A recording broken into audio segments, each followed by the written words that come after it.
Nagdulot ng mga pagguho ng lupa ang walang patid na pag-ulan sa Benguet, dulot ng habagat. Ilang kalsada rin ang hindi madaanan dahil sa humambalang na mga bato at lupa. At live mula sa Baguio City, may Express Report si Mon Gualvez. Mon, kamusta na ba ang panahon dyan at wala naman bang napinsala sa landslide?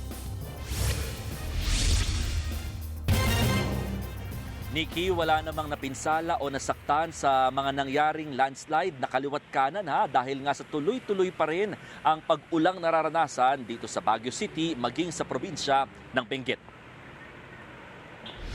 Sa bahagi ng Cannon Road sa Tuba, Benguet, umagos ang tubig, bunsod ng walang tigil na pag-ulan. Diretso yan sa Bued River na bumabaybay sa kahabaan ng naturang kalsada. Hanggang ngayon, sarado pa rin ang Cannon Road sa publiko dahil sa pangamba ng mga landslide. Kanina lang, panibagong pagguho na naman ng pinagsamang bato at lupa ang naitala sa bahagi ng kalsada. Mabilis naman itong inaalis ng mga tauhan ng DPWH. Tanging mga residente lamang na nakatira malapit sa Cannon Road ang pinapayagang makadaan. Kapansin-pansin ding sarado ang maraming tindahan sa kahabaan ng highway. Bukod sa ulan, malaking hamon din sa mga motorista ang makapal na hamog na bumabalot sa lugar. Kaya maraming kalye sa Baguio City ang naiipit sa matinding traffic. Samantala, sa La Trinidad, Benguet, aabot na sa 16 na landslide at 18 soil erosion ang naitala. Mula pa ito nung kasagsagan ng habagat na hinatak naman ng Bagyong Luis. Kasunod dito, patuloy ang pagpapaalala ng mga otoridad sa kanilang mga residente, lalo't halos lahat ay naninirahan sa bundok para mag-ingat.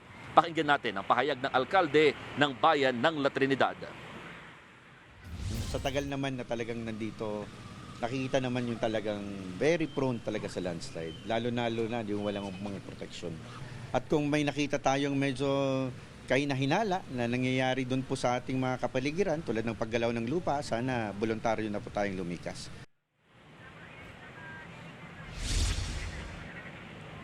Nikki, sa mga oras na ito dito sa Burnham Park, ito'y bukas pa naman sa publiko pero makikita mo talagang balot ng makapal na hamog dahil dalawa yung nararanasan dito eh. Kapag umuulan, napakalakas, nag-zero visibility at minsan nag-zero visibility din dahil naman sa fog o itong makapal na hamog.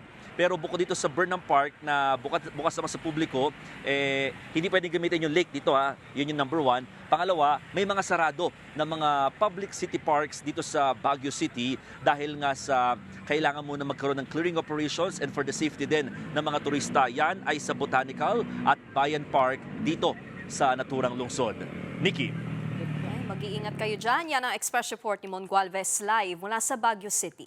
Mga kapatid, Nikki de Guzman po. Para sa pasada ng mga rumaratsyadang balita, mag-follow at mag-subscribe na sa social media pages ng News 5.